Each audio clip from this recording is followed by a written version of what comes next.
to present a bill, a skill university like this, and I request the honorable member who has seen 6 to 7 houses over a past 2 decades. You know, when these things takes place, he also knows better. I request your cooperation, and we request your cooperation.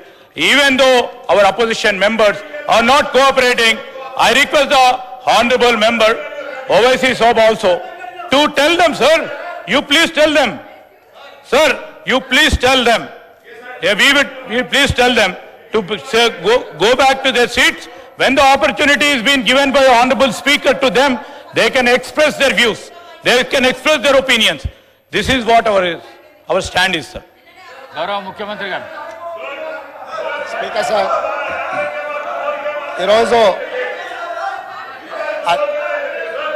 తమరి అధ్యక్షతన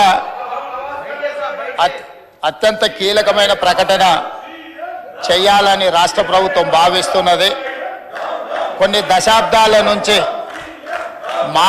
మాదిగ ఉపకులాలకు సంబంధించిన లక్షలాది మంది యువకులు SC రిజర్వేషన్లలో A B C D వర్గీకరణ కోసం వాళ్ళు పోరాటాలు చేస్తున్నారు.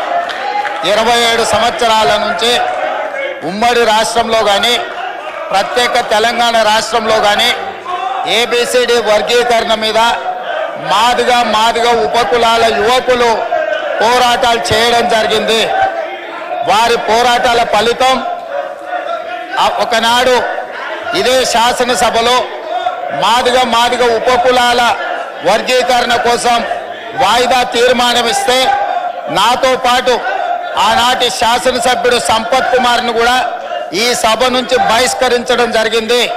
గత ప్రభుత్వం ఏబిసిడి వర్గీకరణ మీద కేంద్రానికి ప్రధానమంత్రికి విజ్ఞప్తి చేయడానికి అఖిల పక్షాన్ని తీసుకెళ్తామని చెప్పి తీసుకుపోకుండా మాదిగ సోదరులను మోసం చేయడం జరిగింది.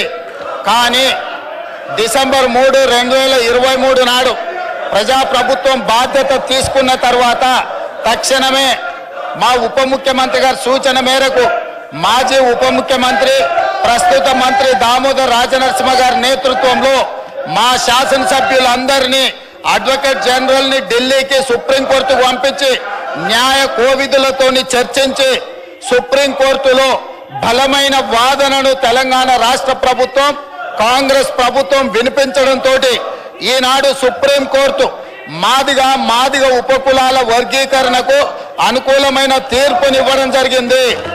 నేను మనస్ఫూర్తిగా సుప్రీంకోర్టు కాన్స్టిట్యూషనల్ బెంచ్కు రాజ్యాంగ ధర్మాసనానికి మనస్ఫూర్తిగా కృతజ్ఞతలు తెలియజేస్తున్నా.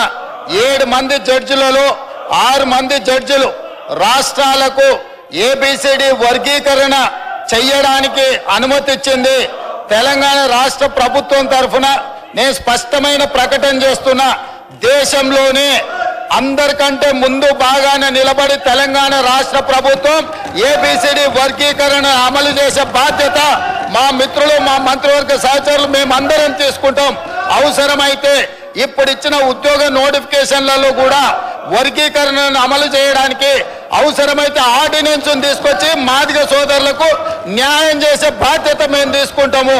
కాబట్టి ఈరోజు ఈ సభ అందరూ కూడా ఈ అంశం మీద ఏకాభిప్రాయానికి వచ్చి మాదిగ ఉపకులాల వర్గీకరణకు సంపూర్ణంగా సహకరించాల్సిందిగా రాష్ట్ర ప్రభుత్వం తరఫున నేను విజ్ఞప్తి చేస్తున్నా అధ్యక్ష.